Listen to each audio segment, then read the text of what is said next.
Ayan. One hashtag left. 5. And that's number 5. And hashtag number 5 is hashtag acceptance.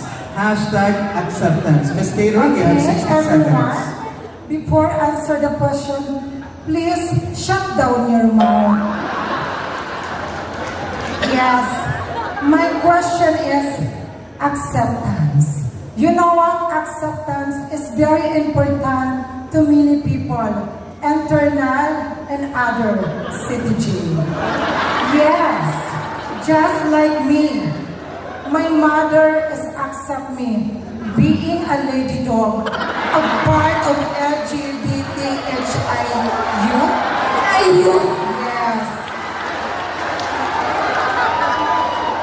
And I am proud and I am accept myself being a construction worker almost 10 years. That's why I will accept myself. Because being a board member, being a board member of my family, I need to provide food and dog food to my family. Wow. Yes. So because my family is kumpleto pa. Wala pang nagvo-voluntary exit. Nice. That's why I work hard being a board member. Charot.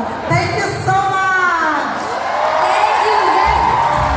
Ayan, mukhang kompleto pa ang family members niya. At saka mukhang marami siyang alagang hayop. Dog food. Yeah. She provides food and dog food for her family. LGBTQIU? Yung kayo na pala. HU. Bago na. Bago na ngayon.